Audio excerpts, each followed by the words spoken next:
I absolutely hate this issue of What If. This is What If 51. What if the Punisher became Captain America? It follows the two patterns of every issue of What If. If an issue asks a legitimately intriguing question, then unfortunately it has a shit story.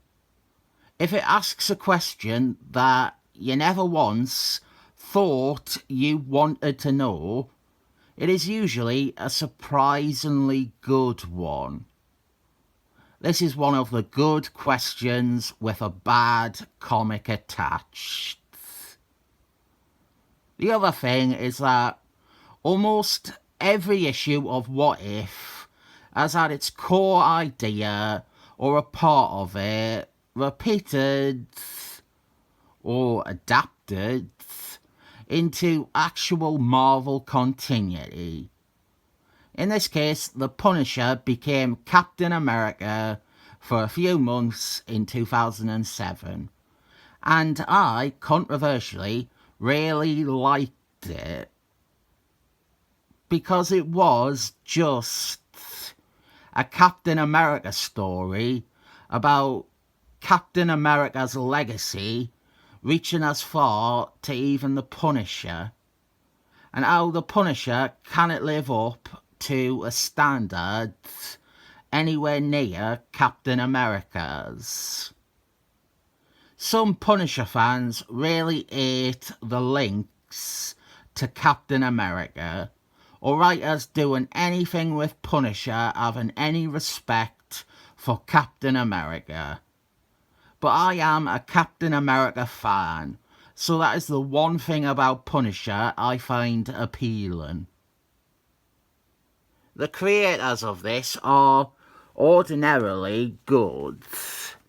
They have plenty of stuff on their CVs to earn some respect or goodwill, but this issue is a fucking shit pile.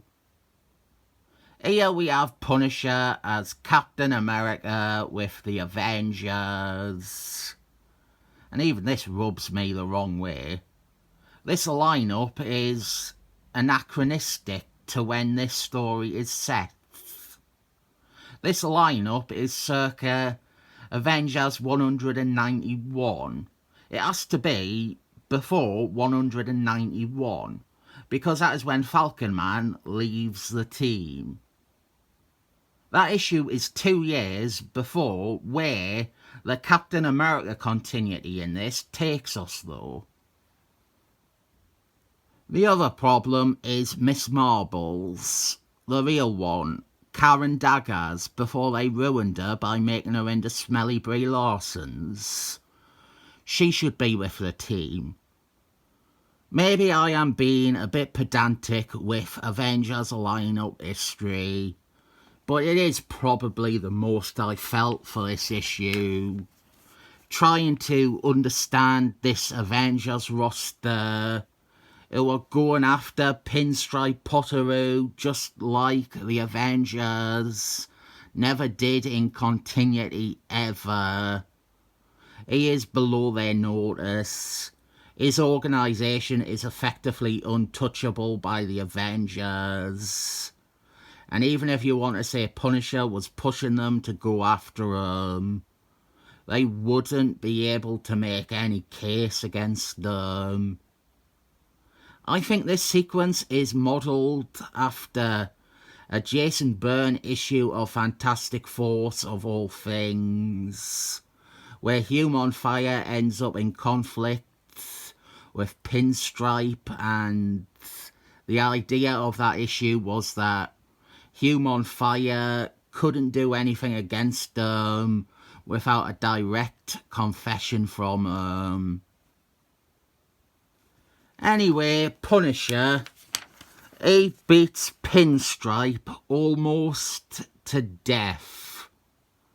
And these 4 pages are it.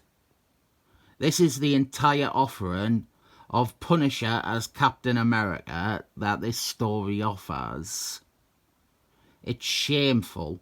It is an outrageous waste of an idea. And don't get me fucking started on this disgusting colouring they decided to give the flashbacks. I say this from the bottom of my heart. To the colourist of this, go fuck yourself. Our story is that Captain America was badly injured during his fight with Red Skull Man in Captain America 212. You might be getting sick of the cutaways by now, but it is better than looking at the subpar to rotten artwork that we have this issue. Captain America is forced into retirement because of his damages, and the government want to find a replacement to fill the costume again. And this time, obviously, they decide that a Marine soldier boy called Punisher, but not called Punisher yet, is the best choice. To get back to continuity, Punisher is already established by this point in canon. Captain America 212 came 4 years after the Punisher's first appearance. Punisher first appeared in Amazing Spider-Man 129 in 1973. Let me also say that the Vietnam War had been officially over for 2 fucking years by Captain America 212. And Punisher's tour of duty long since over. Here is the only page that provides some excitement. Before the government get Punisher to take over the role, they cannot get Punisher because he is still deployed fighting the Vietnam War. And this page actually takes us to 1981, and he's still fucking fighting the Vietnam War. Ridiculous. Fucking idiot comic, this. Before Punisher, we had 4 other doomed Captain America replacements. We had John J.K. Jonah James Simmons Jr. We had Bob Diamond, no relation to Neil. We had Doc Shanna from Hulk Comics. And finally, Batman from the Defenders, Matthew Broderick himself. They each befall 4 separate misfortunes akin to the All-Star softball team assembled by Mr. Burns. The 2 of interest here are Batman from the Defenders and Bob Diamond, a character I have zero awareness of, really. He is a Hispanic tiger supporting character, I believe. But I am intrigued by the idea this guy might be considered by anyone to be a potential replacement for Captain America. Anyway, he got killed by Neferon during Avengers 166. And then we have Batman from the Defenders. His stint as Captain America ends when Barry Blood sucks off his blood and makes him into a Dracula in events drawn from Captain America 254 in 1981.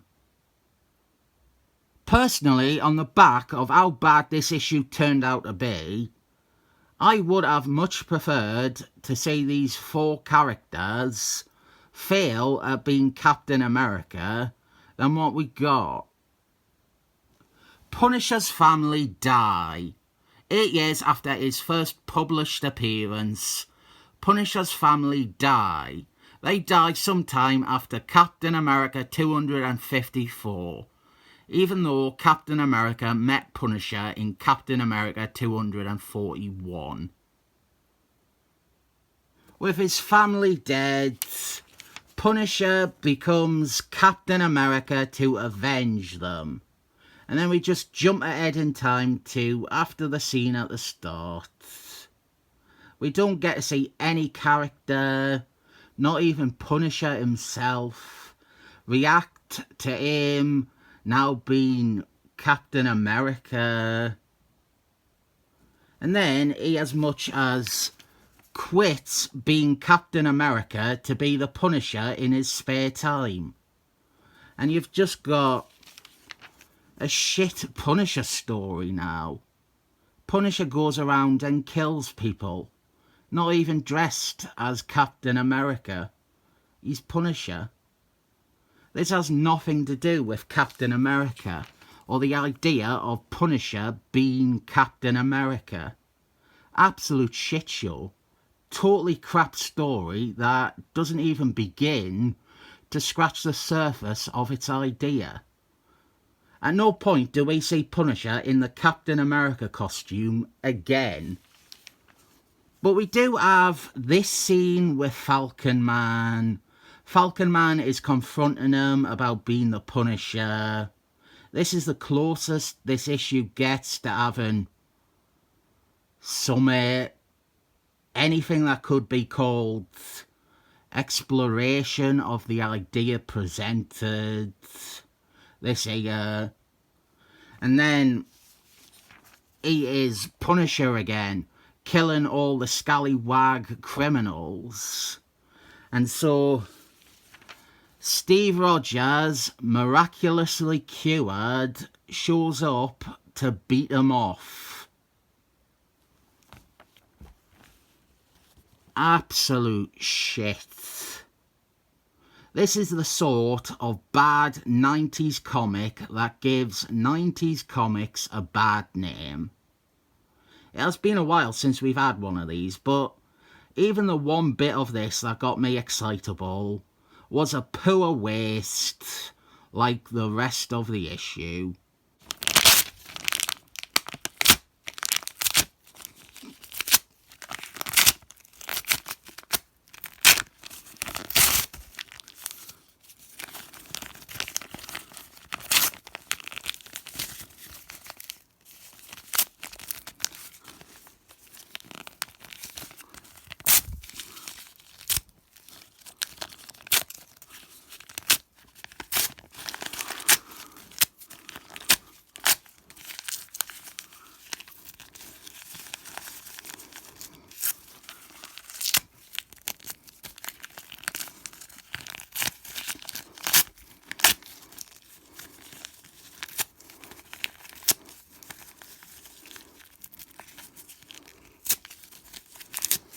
It didn't even tear that well.